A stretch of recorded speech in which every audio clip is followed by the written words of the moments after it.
Welcome to Startup Shuk. I'm here with Ben Alfi. I will call you Alfi.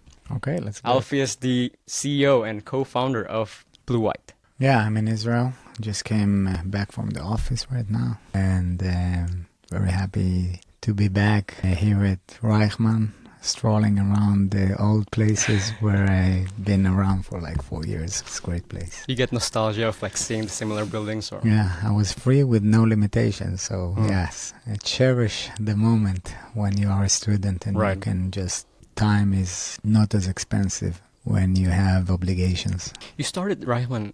You finished at 2009. Yes, I came old. I started Reichman when I was 31 years old with a girl and a boy already. Wow. So I was very lucky to postpone my studies for so long because of other military duties that I had before that. So and then I came and studied, and it was amazing. In hindsight, do you think it's an advantage to come later? I think it's critical. Here in Israel, we're not, especially when people are doing bachelor's degree and their MBA or whatever. I've done, my second degree was here in LLM as a law master's, international business law. And in the US, usually they want you to have like a 3 or 4 years of actual work that you do before you go to the MBA. I think it's very important. And when you become more mature, some places, basic stuff or just bachelor's degree, I think it's to do it as soon as possible and finish with it. But when you want to extend your studies, it's different. It's less theory, and you can adjust quite well, and you can also influence. You know what's funny? When I first came here to Israel, I was very young. I was 19, like most international students. And I studied at the Technion, and I put down my pencil, my pen, my book. I was ready to study like a preppy kid. And besides me, it's like a huge guy, like an army commander putting a gun on the table. I was like, holy shit, what's going on here? This is a school, or what is going on? Welcome to Israel. Welcome to Israel. This is the huge difference that a lot of people have to like learn. And in this podcast, we try to see Israeli innovation through the lens of like a foreigner, of internationals. I myself is an international, so that's how things are. So I would love to talk about Bluewhite, but I think I want to talk about first your origins. Where does Alfi come from, and what is his childhood like, his family? Okay, I'm quite an old and very young entrepreneur, but an old guy. So I came to the business after 25 years of serving in the Israeli Air Force, which is quite a long time. Coming as an elder boy from a family of 3. My surname is Ben, and my brother is Gur, with the idea of Ben Gurion, with my father trying to create a Ben Gurion family, very Zionist and patriot. And although, unlike myself, all my family is from the show business. I was raised in a neighborhood with a lot of military guys, and I learned from my friend's father about their Yom Kippur War or whatever was that. Maybe it was influential on me. And all my friends are singers and poets. They are at the show business because they were with my father and with my family. So this is the background of where I come from. Normal urban life here in the center of Israel, and a very exciting journey in the military with a lot of influence. Studying while being in the military, studied here in Reichman. For 4 years I've studied, because I started it a bit older, I studied law, accounting, and also business law as a second degree. So I've squeezed all of that in 4 years, and it was an amazing journey. And I have not fond memories, I have more than that. I have amazing memories from being here at Reichman, what was it at the time, the Bentchumi. IDC. So this is where I come from. You have musical hobbies, perhaps, because you grew up with a show business family. I know how to hold the mic and be on and to hold the show. No wonder you sounded so good. But no, maybe on the storytelling side, I think we got a lot of that in the family. An entrepreneur needs to be also a storyteller, because you're talking about vision and you're talking about future things that Right. is very hard for people to grasp, and you need to show that you believe and how you believe, and to create excitement. So I think these are things that I took. Maybe a guitar, but nothing more than that. No, not on the musical side, but much more on the show business, on the being a director, being a producer, bringing orchestrating multidisciplinary elements to create something. So all of this is nothing new to you. This is just at home. Where we are right now, I've been in those places. Usually I would have preferred to be at the back. I see myself more as my mother, which she is the producer and the CEO of the business. As brothers, my brother and sister and my father are, usually they will take the front. Well, we have that in common. When I was in high school, we had a play with Fiddler on the Roof. If you're familiar with that, I think everybody knows that. I was the guys right there. I was behind the glass and playing the lights and playing the sound. It was a lot of fun. We won, actually. Well done on that. Yeah, if you were a rich man. I was Vietka. I pretend to speak Russian just so that people think I'm Vietka. Yeah, you have a good accent. You're working well. So, talking about going into the military, did you follow the very traditional route of being drafted in? How does it happen? How did you go into the military? Everybody here goes to the military. I had a bet with someone that I want to be in a certain place. When he was 17, I was 16. And it was a special area that I wanted to be in the Air Force. And it was a bet whether I will or not be there.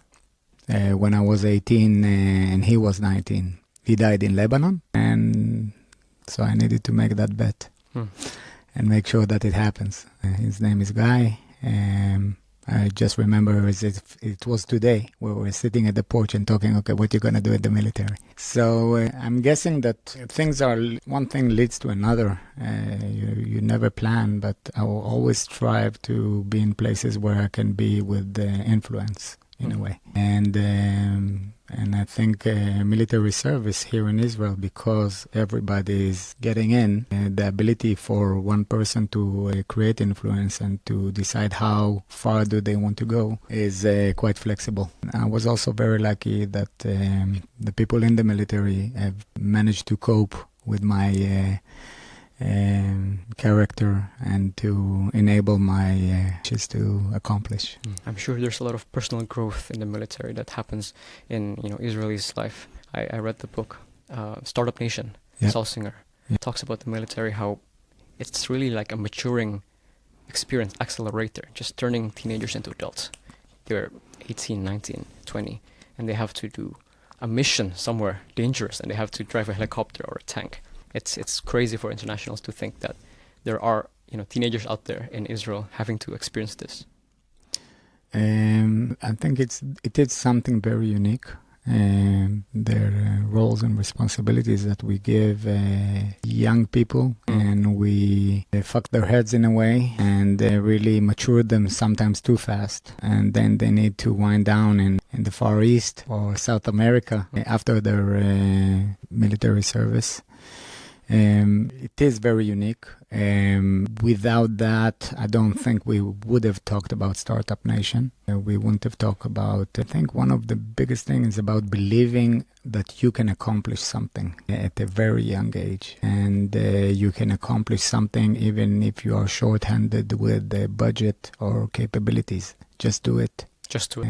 I think this is part of it. So yes, it's when we're talking about Israeli entrepreneurs or Startup Nation, things like that, we cannot take it without addressing the coexistence of the civilian life and military all the way. Yeah, I think it's a huge part of the Israeli experience. Even as foreigner, I wanted actually to join the service. Yep. I guess I really adore this country and support it so much, but unfortunately they wouldn't let me in. There's there's of course like background check and all of that, but it's something I would love to do.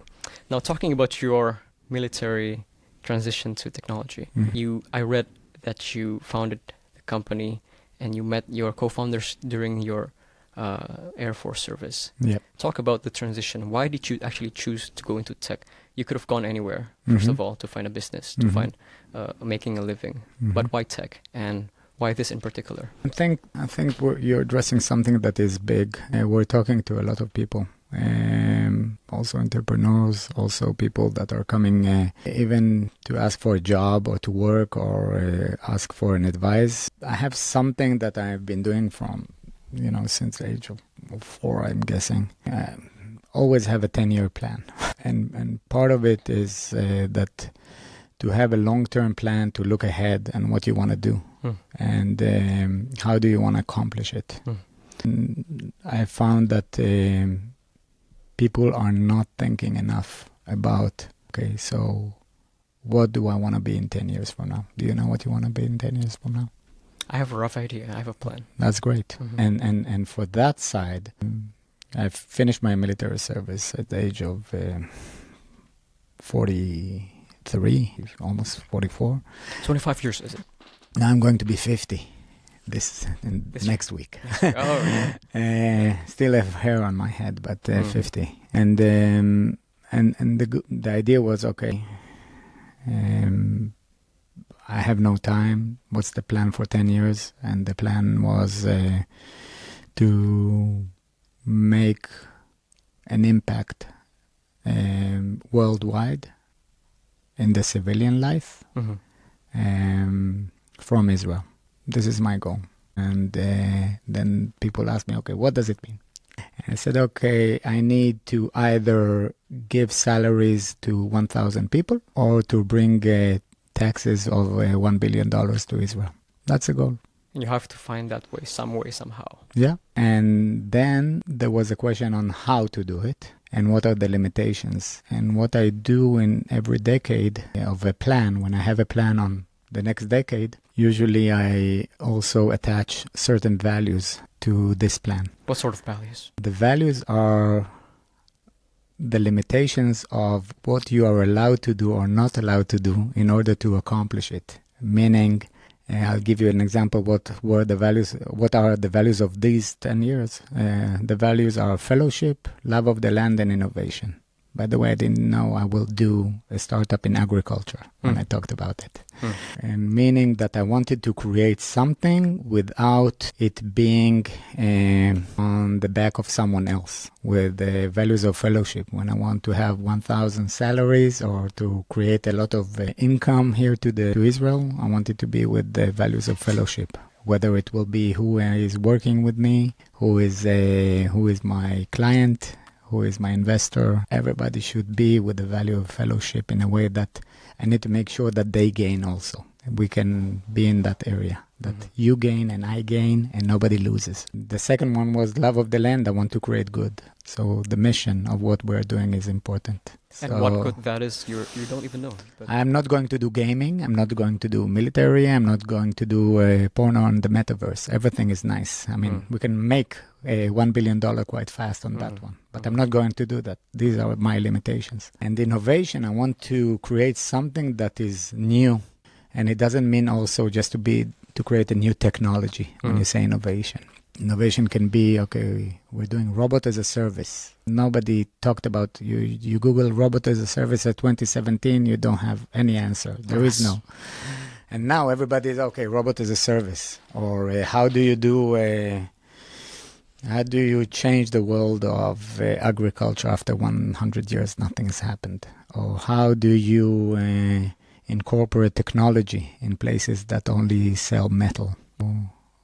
These were the values. As for your question, why am I doing something? So I set a goal and set limitations and boundaries by values. Usually they will help me on my 10, because I also have a hint what I want to do the 10 years after. And it's a limit. And this is why I limit myself. I know that I'm going to do public service after that, as an example. And if I will do something bad during these 10 years, I cannot be in public service. So those values of fellowship and love of the land and innovation help me to be good. I think that's a very important point of putting constraints in what you want to achieve, but putting some boundaries and adding some focus. I think a lot of teenagers and young people, they want to achieve high endeavors, but they don't have any limitation. I want to achieve this, but then this thing comes up. I want to achieve that too, and this one as well, and this one as well.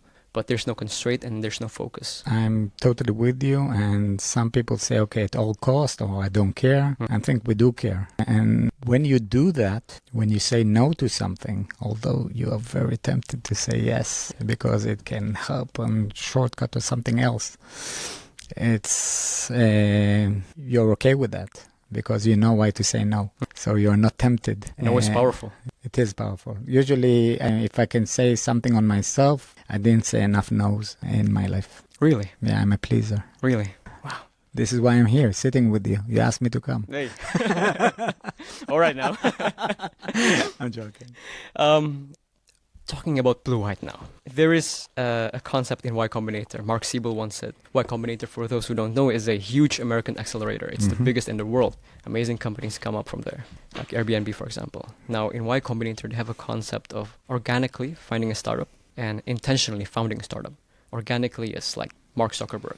You know, Facebook was just a personal project in his downtime, in his dorm, you know, building something to annoy his friends. But now it turns into something huge. What about Bluewhite? Is it intentionally? You look into something, okay, what can we solve? What problems are existing in Israel, in the world? Or is it organically, I have this personal project from the past, my co-founder knew this before. How did it happen? I think it's a mix with an influence on the latter, meaning I've dealt a lot with autonomous vehicles before coming and being an entrepreneur.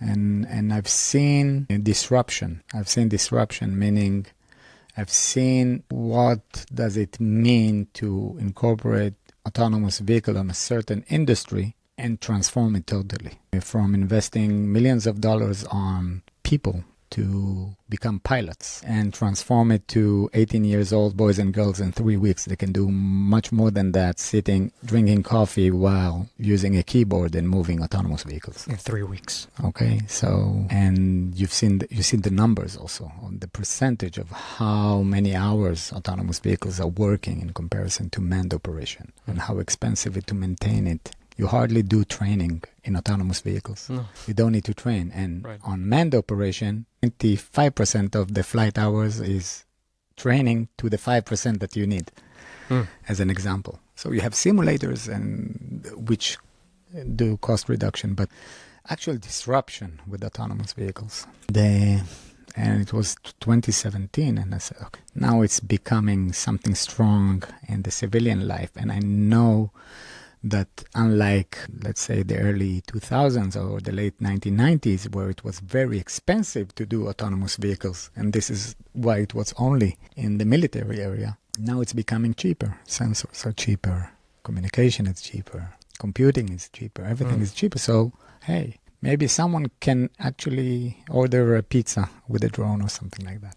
Maybe that would happen. So I've seen disruption, and I said, okay. And now the idea was, okay, to find where this ability can happen. The second thing is, how good am I in this environment? Am I as good to influence on this big disruption? And in a way, I'm treating myself, if I do a retrospective, I'm treating myself as a startup. Okay, what do I know? I love that. What do I know, and what is the total available market of what I know, and what is the go-to market? And in a way, when you're doing a 10-year program to create disruption or to create an impact, the way I've broke it down is to say, okay, 3 years will be for understanding what I want to do, 3 years to do it, and 3 years to make sure that it stays after I'm gone, because I'm going to do something else in the next decade. And you always leave 1 year to uncertainty. So this is your 10 years plan. So during the first 3 years, we've spent on finding where is the place to create that disruption. So answering to your question of how do I start it, I started on saying, okay, this is something that I know. I didn't know how well, but along those 3 years, when I say I, is we, okay? First of all, I gathered around me and with us entrepreneurs and also workers who know that shit, and not many people know that in the world, because not many people say, hey, I've done disruption with autonomous vehicles. It didn't happen yet in the civilian life. So this is on that side. So we talked about a theme. The theme is autonomous vehicles disrupting certain markets. And this was our goal. We want to disrupt markets with the implementation of autonomous vehicles as a vision. And then with who should we do it? We should do it with people who've done it. And how should we do it? We should find where is it mature enough, the need, how big is the need? And then it was, okay, so let's see urban mobility. Let's see mining. Let's see first responders. We said that we're not doing military. So first responders was as far as we got to that area. Let's look at logistics. Let's look at naval autonomous vehicles. And let's look in agriculture. And when I say let's look along those 3 years of let's look, it's actually creating somebody that is paying us for something in a certain area. And then you understand how big is the need, how big is the market, and everything. And along those 3 years, agriculture just shined all over the place. Like all the stars aligned. Just in Israel or? Worldwide. Mainly the US. Israel is a nice beta site, but it's not the place to create worldwide impact. We talked about our vision. I wanted to create a worldwide impact. So this is where we found that agriculture is the place where autonomous capabilities will disrupt the way we live. Wow. Everything you said is spot on with our previous episode where we discussed steps of evaluating startup ideas using topics and methods talked by Mark Siebel in Y Combinator. First of all, look at yourself. See what you're good at. See your skills. Look at your assets, your net worth, your network, who you know what you know, right? That's what you did. You saw that you have this experience in autonomy, right, in technology. You knew the market well. And second, you went and looked for problems, not solutions, not finding cool technologies that you will put into the world, but looking for problems that you can actually solve.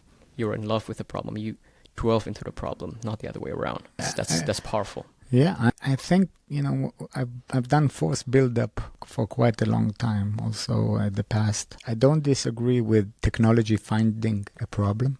I think it's great. As long as you are flexible enough to restart again and also ask once you think this technology is a good fit, now start again. Is that a big problem? Yes. Does it need a solution? Yes. Could that technology help? Yes. So now it's okay. So do bottom up and top bottom in that area. We see it a lot now with AI when you're trying to influence it in some places when it just doesn't work, or we saw it in blockchain when you're trying to find a coin for anything and you say, okay, why do we need a coin here? So I wouldn't disagree that technologies you should search and be flexible on searching on where to influence with, but it must work on the other way around. The need is very important. And when people tell me they don't know they don't need it yet, okay, start with the need and alongside it create addiction to something else. Addiction? Yeah, I mean, the need for a smartphone was for a phone to be, first of all, communication. And a communication in a fast way. And then you created addiction upon that, okay? And you didn't say, and this is why and autonomous vehicles, for example, are also the same, okay? When, even from the past, but also today, a usual tractor, manned operation tractor, let's say it works something like 800 hours a year. But when you say, okay, you can use it as much as you want and it won't cost you anymore, right? You find out that they use it for 1,500 hours. And suddenly, when you tell them, now you need to go back to manned operation in 800 hours, you cannot go back. So you start from, okay, just be as good as a manned operation, and then create addiction when you're addicted to create more and more. Don't tell the tractors here. Don't tell the business farmers. I think we need. Again, I'm going to be serious about that joke that you just said. Fellowship-wise, I'm telling everything to everybody. I'm telling them how much I'm making money on what I'm offering them. And I'm making sure that they have their ROI calculator and they make money also. It was just money that was wasted on nothing. There is no reason to spend chemicals or other things. So I'm sorry for going down on a very good joke on not telling, but I think this is part of the thing. When we create something new as a startup, and we are very afraid about telling, okay, maybe I have it's a secret and I don't want to show you how am I doing it and let's sign NDA, etc. Sharing is caring all the way. This is how I believe in it. And if somebody can do what I'm doing, we'll do something else, or there is enough room for everybody. I love that. You're just transparent and direct, and you also engage and you actually promote competition. You want that to improve the whole thing as a whole. Of course, especially when you're doing something new. We don't have anybody to copycat from, and I would love as many people to come over. And the problem is so huge for all of us. And if there will be more blue whites, cost will be lower, and the food will be more available to everybody. I would love, I would love that we will create impact on the world. You sound like Elon Musk right now. I don't know. I didn't do enough weed.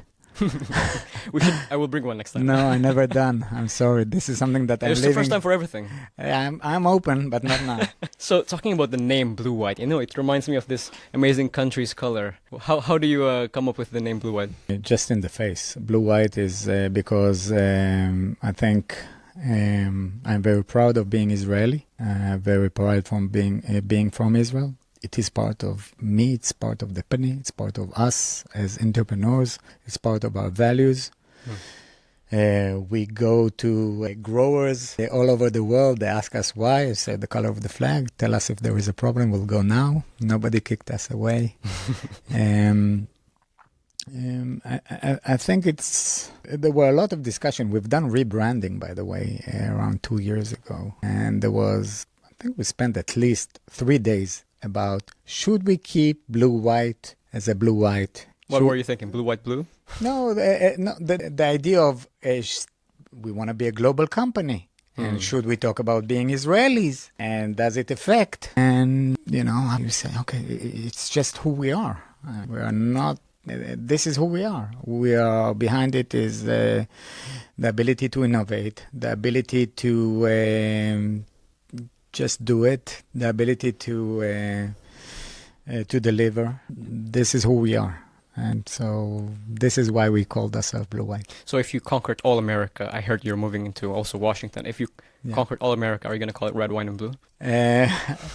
No, but it's great is that when we talk about it in the market that we are at, people are as patriotic as us, whether you are in Brazil or in Europe or in the US. People who work the land appreciate also the country they are at. And when you come and say, hey, these are my values, I appreciate the country I came from, they acknowledge it and they're okay with it. So we find it that it's great on that side. Because in this industry, you literally are feeding the nation with this work. And these are people, when you're talking about agriculture, these are people that the issue of trust is something that is most important for them. And they believe themselves and God, usually. And coming with the values and playing long, this is something that they look for.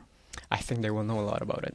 Harvesting is something you got to be patient with. Teaches you a lot about life and all of that. Talking about your early time at Bluewhite, early challenges, what did you face? Something that obviously everyone will face a problem in their startup. What is yours? I think to get the answer, I think it's important to get the idea of what we are doing in a way and what we want to accomplish in that part. Bluewhite is taking any existing tractor and transforming it to autonomous. And by that, we are creating data-driven autonomous farms.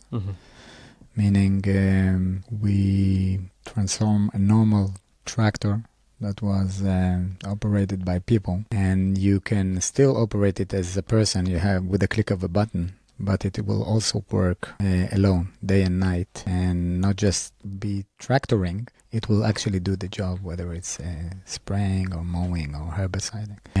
There are around 400,000 tractors just in the area that we're working with, meaning talking about vineyards and citrus and apples and almonds, anything that has a tree. So it's like a real estate operation company where you need to make sure that the real estate is still working. This is for someone who doesn't understand ag. And every tree needs to be treated around 20 times a year, where you spray it or mow near it or a herbicide near it. So it's actually all year long of work, unlike corn or wheat or soy where it's seasonal. Here it's all year long. And people don't like to drive a tractor 10 hours a day with chemicals on them and to get cancer at the age of 50.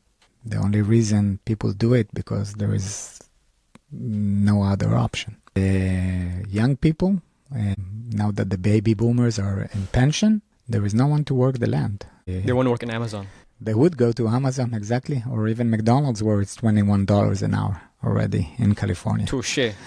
Okay, so, and not only that, I don't know if you ever pressed the clutch, but young people don't press the clutch anymore. They don't know how to press the clutch. Okay, they drive just in automatic vehicles. So it's not just driving, it's even executing well. And the difference, if you drive 2 miles per hour, 2.5 miles per hour, is huge on the amount of chemical that you spray and the crop and the cost. Delicate work. Yes, and very accurate work. And you need to do it also at the 8th hour or the 12th hour of your driving. Impossible. And to operate a tractor in the U.S. costs something like $100,000 a year. If you take into consideration the person, the amount of hours usually you need to do to find even two, and the amount of chemicals that they're wasting, and too much chemicals we're spraying on our food, and the amount of tractors that you need, because the tractor doesn't work 16 hours a day. It works alongside the person that is limited for 8 or 10 hours a day. So we found out that it's a huge market, huge potential. And when we take an existing tractor and transform it, nobody loses. You already bought that tractor. It's your existing asset. Maximize the existing asset. No need to buy a robot for $500,000. And you like that tractor. Some people like John Deere, some people like something else. You adore it. Yes. And, Bluewhite can drive any color. It can drive a green Deere or a New Holland or Case or Kubota. And definitely, the people do appreciate the brand that they work. And he knows already which brand and which type of vehicle is suitable for them. Right. So, and there isn't one tractor in a field, and you cannot be just with one brand in your field. So this is how we just found out that, here is something that we can create impact. So this is what Bluewhite does. Yep. And early on, did you start in Israel or did you start in the US already? US. Start in the US. US from the beginning, because the scale is just, there are two things that are happening there. First of all, it's a scale. And the second is the need. There aren't any people to make it happen. The scale is tremendous. Our clients have anything between 10 tractors to 1,000 tractors. A client. In Israel, is this medium size, large size? Medium size to large. Medium would be small size is 1 to 10. Usually you'll find it in Europe. Okay. And in the US, this is how agriculture is being done. You see VCs coming and buying land and just operating the land. Right. Also for their ESG score and everything. Yeah. So what early challenges did you find? So we knew what Bluewhite does. What did you face in the beginning? So the early challenge is entrepreneurs might look at what is the MVP? What is the minimal valuable product that you can create that can move? And they are, and also in that area, this is how I believe new technology should be approached. This is how our approach, it's not as simple, the same approach as others, is, to create a good autonomous vehicle takes a decade, that can do everything. But I cannot do an autonomous vehicle in the laboratory for 9 years and then deploy it after the 10th year, and now it's deployed and everything is amazing. It works. Autonomous vehicle need to run. You need to mature it. You need to run as many hours as possible. We have already around 50,000 hours of work. And otherwise, you are not able to have all the edge cases that you are able to do it. So I think the challenge was at the beginning, say, what is the area that I want to work at and where should it work and what are the tasks that I want to do that can create enough impact on a grower, meaning he will pay us for what we're doing on one hand. On the other hand, it will help us to still mature ourselves for the long term. For the long term, yeah.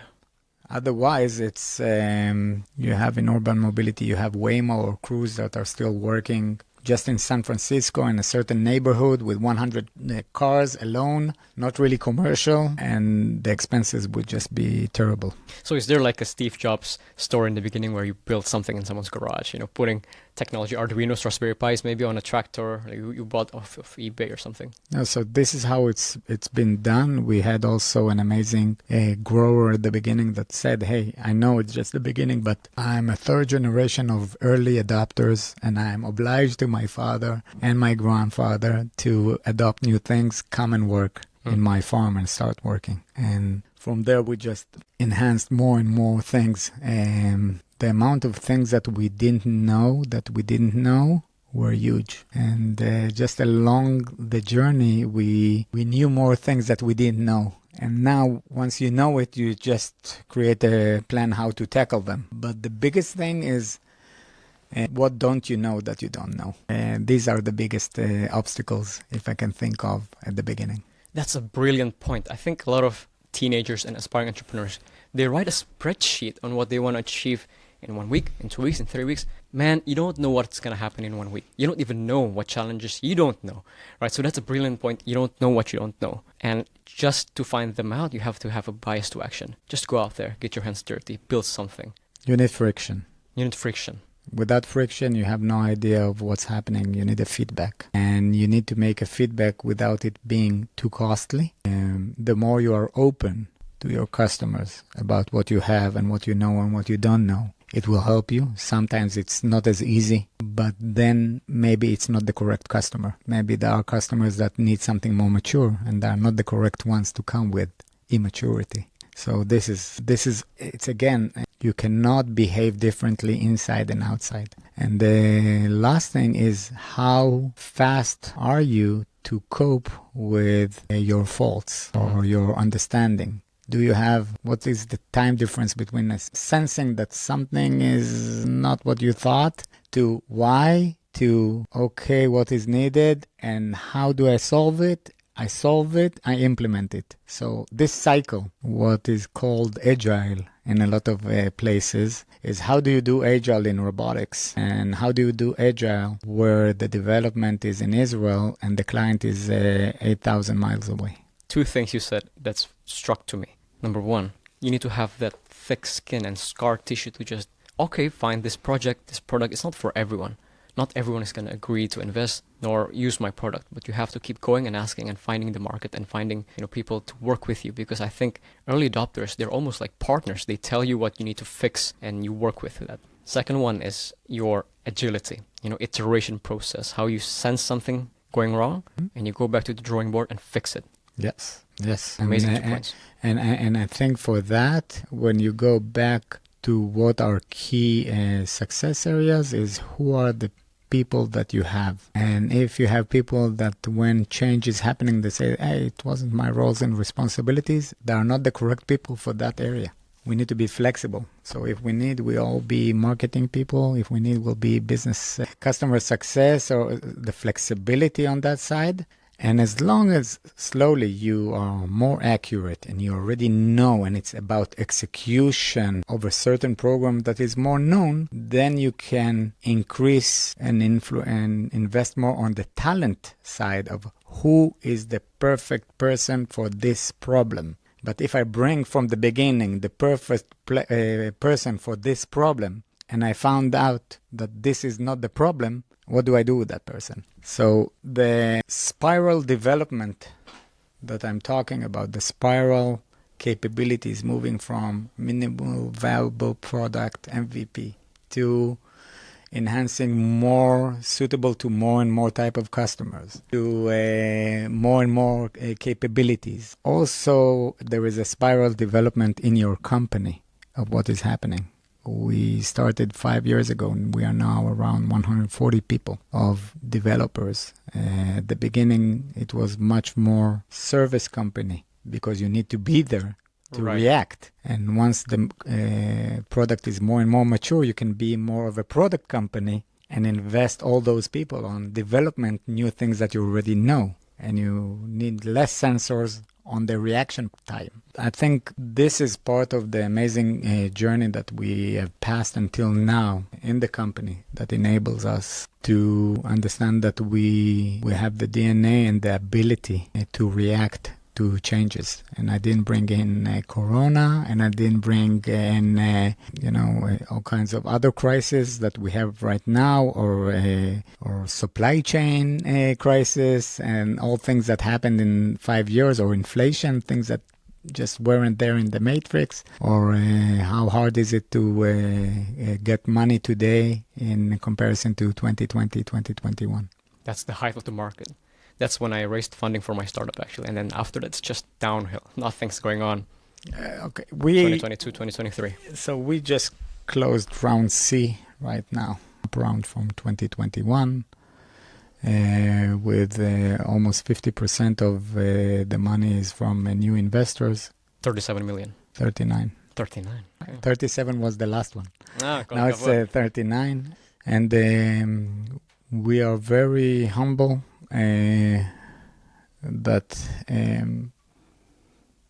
the people that invested in the company from the beginning and also along the journey are people who come with the same ideas and values. Everybody wants to make money. They want to do 10x and 1x, and they will. But they also want to create change. They want to be disruptors. They want to be part of a big thing. And they also have the understanding of how hard it is to create disruption on one hand, but how joyful is once you make it and make it happen, that you are able to really be market leader. So birthday present kind of comes early. I don't know. Every time that I get more investment, I'm not more cheerful. Usually I feel the burden of delivering much more. I've been criticized a lot in the company that we don't celebrate enough our wins, and I think we should do it more. But usually I celebrate when it's really hard and tough and where we are with the back to the wall.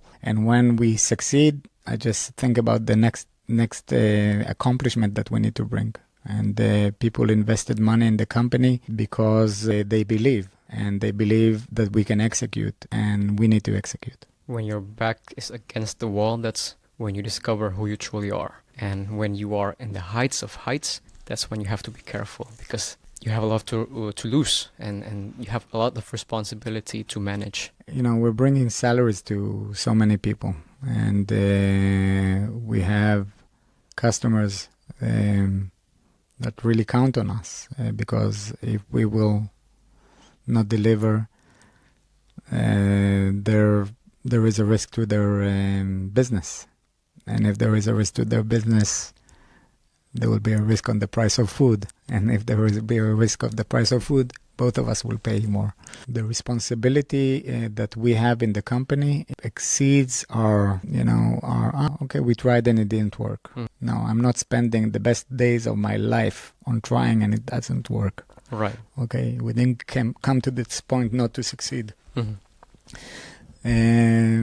So, yes, it comes with a lot of need on meditation and calmness and dealing with now in some areas, but it's tense, okay? So I know people are usually talking about, okay, how much money did you raise, or how many people are working in the company? We've been spending more than half an hour talking, and we didn't talk about that at the beginning because I think it's not the thing. It's you chose something that is not logical.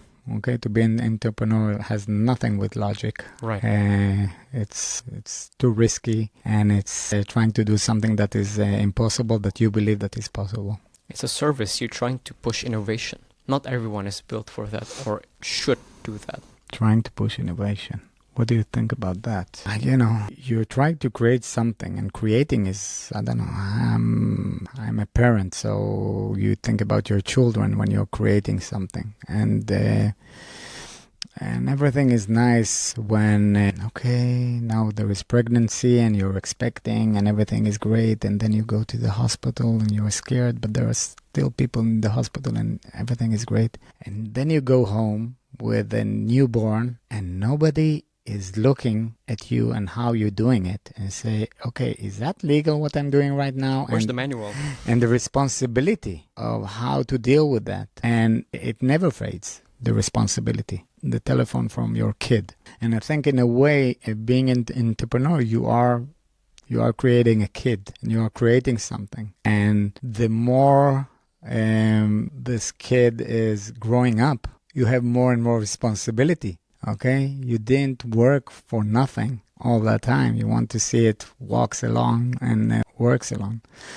So, yes, innovation has a lot to do with it. You can be an entrepreneur also with less innovation or more innovation in some places, but it's the creation and the responsibility that goes along it that keeps you tight. Talking about Bluewhite right now, nowadays, what is Bluewhite up to?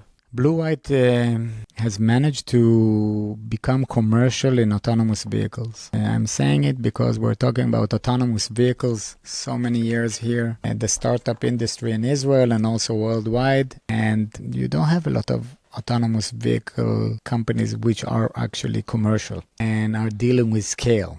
They're still dealing with, okay, let's find that somebody is really needs it or wants it. And now what we're doing is how to scale it up worldwide, meaning we are working alongside with dealerships of John Deere and New Holland that are selling our products already. So on the go-to-market side. And we work with the customers that are starting their second and third year and are enhancing the amount of fleet in the company. In the farm of autonomous vehicles that are running. And we are on the maturity of a company. When we started, it was about the leading of the company was the product, meaning are we doing something that somebody needs and what it should be. And everything is around the product, doesn't matter what's the cost. Just make that product and make it as correct as possible. And all the other entities in the company are around the product. And this was until round A, almost B. And then we went to the part of round B, which the business was the leading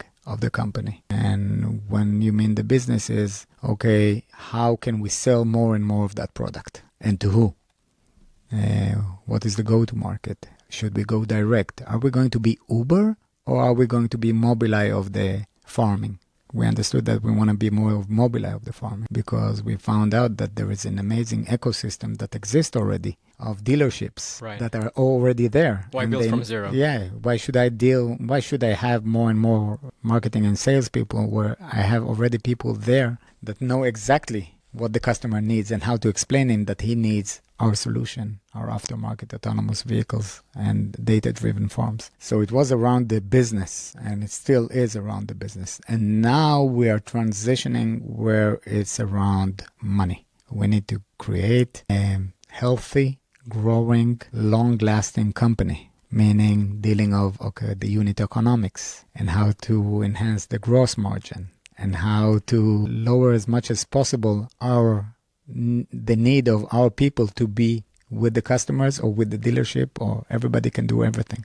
So today we have dealerships that are assembling, transitioning alone a tractor from regular to autonomous in one day. We send them an IKEA kit with a manual and they transform a tractor from being manual for many years to autonomous in one day, which is crazy.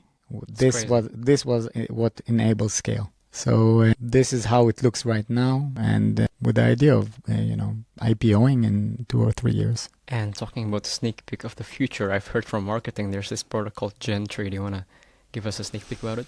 I think this is part of, when we're talking about generations, and we found out that our roadmap of development is alongside generations. And we are now at generation 3, and in order to cope with generation 3, I think I'll just bring a glimpse of what was generation 1 and 2. Generation 1 was about taking a tractor and making it drive autonomously without you interfering. So you still had, at that stage, you had people in the tractor as safety drivers. And then it was generation 2 when you don't need a person in the tractor. Now, not many people understand what tractor is. Agriculture is the most dangerous and hazardous occupation in the world. People are dying there like hell. It's moving a few tons vehicle in an orchard with no GPS reception, no connectivity, in the middle of the night, 120 degrees Fahrenheit in California, in almond blocks where you have no idea what happens, and the row is around half a mile or a mile. So how do you deal with those 8 or 12 tractors that are running over there? And how do you understand what's happening? And they are spraying chemicals. Mm-hmm. And if they spray chemicals wrong, it's dangerous also. Or they are using a huge mower to mow. And so to take a person out of a tractor and one person operating several tractors, this was generation 2.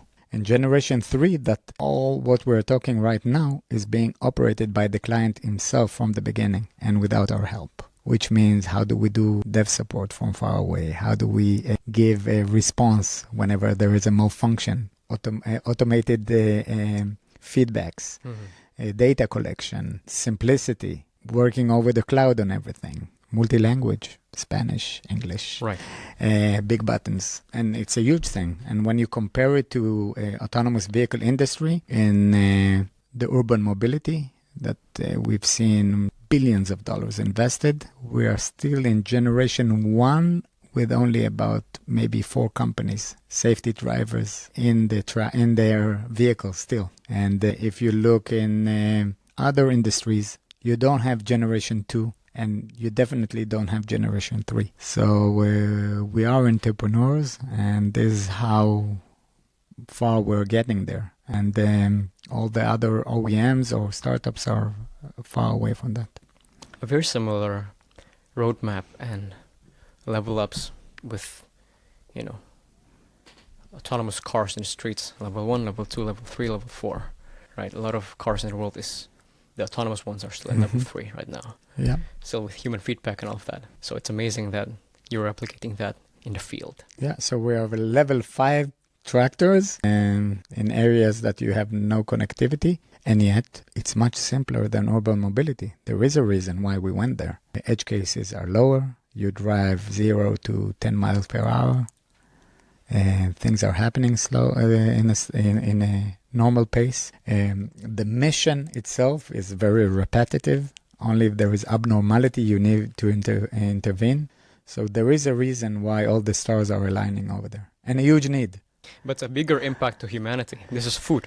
It is food. We really, when I'm talking also to also the amazing workers in the company, and we have people that are starting their 5th year in the company, and the drive on the mission, saying, okay, we're doing something that actually impacts the world, where we can make food affordable to 10 billion people that are going to be on the planet at 2050. This is something huge. Again, I'm so happy that we're able to also do something that is very innovative, be in areas that nobody has been before, and alongside also create good. So that's Bluewhite. We've talked about your company, which is amazing, and I think our audience learns a lot from that. Let's move on to entrepreneurship in general. My lecturer is Yasmin Lukat in entrepreneurship. She is the Shark in Israel, and she asked the question in the first day of school: can entrepreneurship be taught? What is your answer to that? You can be time and experience can make you a better entrepreneur. There are soft skills and there are hard skills. The hard skills can be taught. I think just like in a lot of other places, some people just have it in a way, and some people have the methodology to learn it. It's not real, I think, if it doesn't move any inch and every inch of your body when you are doing it. It's okay to be foolish and not understanding how foolish it is to be an entrepreneur. I think it's also important, because if you take all the risk assessment, you just won't do it. You need to be deluded some way, a bit. Yeah. So optimistic in a way that is making you drive, but to drive everybody crazy. It's really a delicate line of where to be there. And And I think Yasmin, she saw so many people. I know her very well. I think she's amazing. And she's seen so many entrepreneurs succeeding and also failing. So you need to want it. You need to want it. You need to be very hungry and driven to do it. Yeah. This is what advice. I don't know what is the correct answer, by the way. My answer is no to her question, and the whole class is what? What's the point we're doing here? Yeah. But I reiterated your point. I think you can learn technical skills. There are things that can be learned, but a lot of it is your circumstance, your personal background. Do you have a reason to pursue this? Because you have to pursue it for a long time, and you need to be very hungry. Not all people are hungry. I agree. I think I'll give maybe another dimension to the answer, a third dimension. There is also timing where you can be an entrepreneur. You cannot be an entrepreneur. There are some times that you cannot be an entrepreneur. Mm-hmm. You just have too much on your head. Mm-hmm. You have mortgage and you have kids, or you didn't learn yet enough, or you don't have enough skills for a certain thing, or you are not hungry enough. You're just not hungry, or you are not creative enough. You need to be in the mood. Mm-hmm. So also you can be with the skills and not with the timing. Just like startup. I think there are a lot of startups. I think to do a farm on Mars, I think it's amazing. And for sure, there will be human beings on Mars. For sure, there will be autonomous farms on Mars before human beings will be there. We'll talk about that. It's not the timing. So I think it's about timing. And a lot of the listeners are young. So I think it's a better time to be an entrepreneur because you can afford, in some ways, the risks as opposed to later in your life, right? So what would you give as an advice to someone starting their journey in entrepreneurship? I think, first of all, do it and find out if make sure that you're doing it for the correct reasons, not because it's fun or not because it's cool or because there is an urge for you to create. Second is gather around you good people. I became friends with my investors before they became my investors. I didn't pitch them. I just thought that they had very good brand. I talked to them because I wanted to meet them and talk about my vision, and we iterated more and more and more, and then they said, hey, we think we want to be part of what you're doing, and we think we can help you accomplish it. So we were aligned. It wasn't a pitch, and then after they sent you the money, calling you, say, remind me again why you're doing it. It was something. So I think at the beginning, when you are young and when you have time, don't do shortcuts. And the last thing that I would recommend is go to the maximum with the bootstrapping and the working to an MVP without even asking for money. Because once you get money, you might lose the hunger. You need to be hungry. You become spoiled. Yes, and time is not as important, and delivery is not as important. And if you want this hunger time and going through hunger creates velocity. And then you know also if you are made for that. Because after that, it will happen. You will go through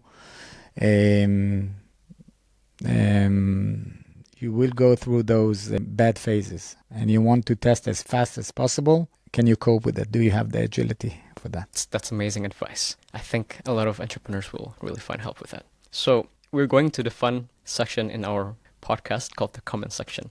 I'm going to talk about random topics and you give me your thoughts about it. So actually, I want to talk about your point in treating yourself as a startup. Mm-hmm. I really believe in this strongly, and I have this in my Notion, so I'm really glad that you brought this up. I have this 4 columns in my Notion page. Notion is like a note-taking app, right? And I have this 4 columns. Physique, that I think is important in life. Physique, ownership, wisdom, and relationship. Physique speaks about everything that's your body. You know, your health, your physical fitness, also your physical attractiveness. You want to be presentable. You want to be healthy. You want to be alive. Physique. Ownership speaks about everything you own. Money, silver, gold, land, your home, real estate, stocks, ETFs, whatever, right? In life, you have to have resources to move things. And wisdom speaks about your knowledge, your experience, your skills, right? Your ideas, your creativity, your degree, whatever it is that's in your mind, in your knowledge, in your expertise, that's wisdom. And the last one is relationship. I think relationship is one of the most important one, because humans, we are social creatures. If I'm just one man on earth, I'm nobody. I will die in like 5 months or whatever, right? We need humans to continually exist together. And so it's who you know. So we have wisdom, what you know, and relationship is who you know. People you connected with, your network, your business network, your friends, your family. What do you think about this? I think it's deep. I think it can help as guidance. Hearing it from the first time, these are key 4 foundations that you need to have and nurture, because it's never enough. So I invested in it a lot. I do believe, I talked about fellowship. So for sure, the last key factor about networking or relationships, I believe it's key. You need to leave a lot of your ego around that. Meaning, the question is, when you meet someone, do you ask what's in it for me? And if you do, you're wrong. And to give without thinking what will happen. And because you can never know. And because it's not important. Because when you give, you get. This is something that is very important. And I will ask entrepreneurs that are listening to us right now, is when they meet someone, whether it's a customer or an investor or a worker, do they just ask for things, or do they also listen or ask for how they can help? And I think this is something that is very important. Whenever I meet someone, usually I would take an action item, hardly ever will not, but I will always take an action item of something that I can help that person, and I'll file it. And okay, how can I deal with it? And you need to be interested in the other person that is taking his time to listen to you, or to listen to your adventure, and here's the pitch, blah blah blah. The small talk is very important, not just for the small talk. And sometimes people just do the small talk for the small talk. Just be really interested, because there is a person in front of you. He has his worries, thinking, I don't know, that he hasn't done a good investment for 1 year already. Or, I don't know, something happened with his kid that just called, and you can help. Just help without thinking why and how should it happen. And if you are out of that meeting without an action item, it means that you didn't do anything about relationship. You just got, you didn't give. So this is just a small example of how to create those things. And you need to be available all the time. Provide value first, and then things will come back. Be meaningful about providing value. Don't provide value just to provide value. We'll get something out of it. Be meaningful about it. Be caring. And it's hard at the beginning. And when it's a habit, it doesn't take anything out of you. And because you're doing it so many times, your network grows exponentially, because those people, when I call someone, it's very easy for you to call someone that you need him to help someone else. To call someone that you need help from him, it's harder. But hey, I'm calling you, listen, can you help? A friend of mine has this and this. Okay? Easy. You will never call that person to ask for help to yourself. And in that way, things are happening. You just create more and more wealth in the world, because that person, for him to help, it's nothing. Right. He just didn't know that he can help. Yeah. And it's only because you just gave attention and you were meaningful. It's a good life hack right there. Be the bridge, and you will gain the connection of 2 people. Yeah. Yeah. Amazing. Talking about work and life balance, you talked about meditation. I heard in another podcast interview about your anxiety attack. Talk about this. You're a very busy man. And what is work-life balance like for you? There is no work-life balance. I think it's bullshit. Agree. No, I think it's just not what is... Okay. For sure, as an entrepreneur, my work is my life is my work. It's easy. I think as a human being, also where I wasn't an entrepreneur, my work was my life was my work. Not that I was working all the time, okay? My kid is work. Right. My education is work. Right. My well-being is work, okay? So the balance, by the way, is about listening to yourself, and you're not balanced when you're not listening to yourself. So you need to be more attuned to what's happening with yourself. And when you're young, I think it's a run that you need to do, or make sure that you allocate time to certain things. But I just don't think that you can act differently. And I can tell you that I wasn't happy at the past when I tried to act differently between how do I act in work, how do I act with workers, how do I act with my bosses, how do I act at home. It happened, sadly, it happened only at the age of 37 when I said, okay, no, this is me, and if somebody doesn't like it, fuck him. But this is, this is what it is. And also, it was about myself. Because you're trying to be something. You said you're young. You said people are asking and they're young. When you're young, you're asking yourself, okay, how can I be better at something? And this is great exploration. But the real truth is it's not that you're asking yourself how to be better. You're asking to understand who are you. And you just don't know. So you are exploring. And it takes time to understand who you are. And I think it's important to not decide who you are too early because you really need to try. So I'm at an age that I know my faults. I know that I'm not perfect. I decided not to commit suicide. I decided to be in love as possible with myself and my faults and, just win with what I got. That's a good point. And I actually agree that there's no work-life balance. If you want to truly pursue something and devote your life into a cause, you are that thing 100% of the time. You're not Batman by night and Bruce Wayne by the day. You're just Batman. You're just that all the time, and you have to pursue it. Like, you see all this high achievement people in this world, they're them all the time. And Elon Musk is Elon Musk everywhere. And surely there's sacrifice to be made, Yeah, there will be casualties, Yeah. I won't be lovable. I'm not trying to be the best dad. I'm just trying to, bring the values that I want. I want my kids to be as good as possible for them. But if you're trying to be loved, no. I mean, you're fake. Life's too short to just be loved. Achieve something. Be great, right? Try not to be bad, okay? And try not to harm people. Yeah. I think it's important. But I'm not trying to harm. I'm just doing mistakes, I'm sure. Mm-hmm. I'm trying not to do lots of them, and I'm trying to be... Talking about the future, you mentioned about robots on Mars, and I love this. I mean, I'm a mechanical engineering student back then. I think about Iron Man. I'm a fan of Tony Stark, I build things. Okay. So if you talk about Elon Musk and going to Mars and talking about robots in space, I think you gotta get Elon Musk's number, because when he's gonna land his Falcon in Mars, you gotta start making some plantation for food, to feed people, huh? I think I know it will happen. I would love to be part of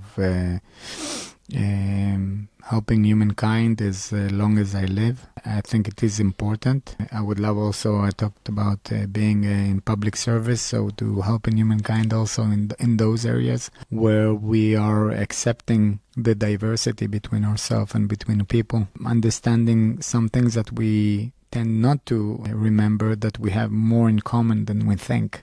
Right. So these are the areas of being influential in some places. So technology-wise, yes, those we'll see more and more coexistence of humans and robots together, creating the new humankind civilization that we are in transition. It happens in really accelerated mode. And then what will happen is that the basic of what is special about humankind is our agility, our ability to understand what survival is. I want to make sure that we survive. Beautiful. Talking about AI, what's your thoughts about AI? I built an AI startup, so I'm passionately optimistic about it. But a lot of people are scared and worried about AI. What are your thoughts on it? I think it's early. I think people are worried for a good reason. Usually new things that happened in the world were invested in things that created much more harm than good. This is how it usually starts. So AI and government might not have the same usage as AI and pupil. And that wants his homework to be done much faster. And I think that we are very naive about thinking that it can be controlled. It's just going to happen, okay? So inevitable. Yes, and I'm sure it will we will see also bad applications of that. But it's going to happen. So let's do it in a way. So let's try to influence as much as possible on good things. In that way, I don't believe in regulation and other things like that, because the regulation will be it will be imposed on people who are under regulation, and somebody will be above that regulation. Because we cannot promise that regulation will be for everybody, so what's the idea? Someone will always be in control. Yeah, so I'm not naive, and I think it is what it is. I think life is not fair. Agreed. If I can summarize, I have 6 rules on that part, on anything, by the way. 6 rules that will help you no matter who you are, if you are a company, if you are a person, if you are a child, if you are a grown-up. Rule number 1 is life is not fair. Rule number 2 is that you're in charge of your life. Rule number 3 is that everything is an opportunity. Rule number 4, family above everything. Rule number 5, be grateful.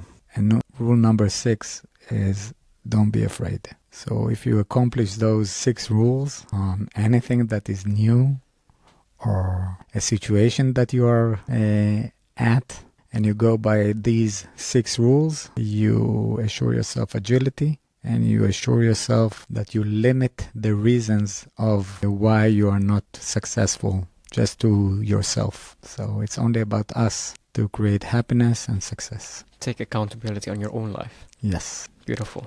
Beautiful. So we've spoken all over the place. We've spoken about very interesting things in Bluewhite and things in life, almost like philosophy, your own philosophy, 6 rules in your life. I think that's very interesting. Let's talk about final points in entrepreneurship. A lot of our listeners are aspiring entrepreneurs again, in their 30s, in their 40s, in their 20s also, right? Role of mentorship. What do you think is the role of mentorship and how important it is in building a successful self, turning yourself into an entrepreneur? Mentorship is it's a state of mind, is the ability to acknowledge that you don't know everything and you want to explore it. And either being a mentor or being mentored.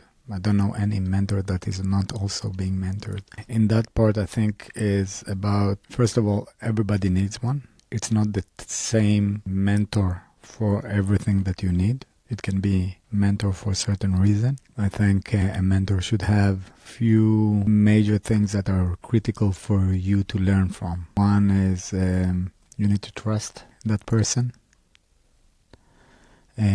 That person should be as less judgmental as possible. Meaning you, as a mentor, you don't want to create a new you. And when you are looking at someone and say, oh, he's my idol, I want him to be my mentor, don't try to be him. You want this relationship to create a mirror to yourself. I think a lot of fathers can learn from that. They want to impose everything they learned and turn their kid into themselves. And it's very hard not to. The good version is when they want to impose themselves. The bad version is when they want to impose what they are not and what was their disappointment of themselves. And now they want to accomplish all their disappointments on their kids. And you see it also a lot. And it's not about you. Okay, so if the mentor is, it's all about him, it's not the correct person. And you are not a good mentor. And I think we should do it as much as possible. I am being mentored by few people that I have few people that I can call them my mentors. If it's my brother, or if it's my other 3 persons that I know that I don't want to mention their name because I want to acknowledge their privacy. And I also mentor a lot of other people. Some are younger, some are older than me. People who been in military service and now are starting new life, or young people that are asking what to do. I see a lot of my workers which are much better than me in a lot of ways, and by any means that they are just much better than myself, that I'm trying as much as possible to help them accomplish their goals and find together the ways to be the best that they wish for them to be. So this is about mentoring. I think it's something that we are not doing enough. And we talked about giving. We need to to do it. So if we're doing it without being judgmental, with a lot of love, just loving the person, and then not trying to impose or who we are on them, and just taking the maximum out of them, this is something that is amazing. It's wonderful. And even for you, as almost 50-year-old CEO, you are still in constant learning and getting up with the times and learning everything you can learn. I have no fucking clue what to do every day. Right. I mean, sorry for the F word all the time, because it is just fucking like that. Mm-hmm. Okay, we just don't know. There is no manual. You need to decide. You have around 200 decisions every day that you need to decide on. And there will be the same question again tomorrow, because maybe tomorrow it's a different answer, because the timing is different. Mm-hmm. And so, no, I have no idea. I never done what I'm doing right now. I never done it before. It's my first time I'm doing it ever. This why it thrills me. It was the first time getting an investment, first time having an employee, right. First time you fire someone, first time you close a deal, first time you have churn, first time somebody says no.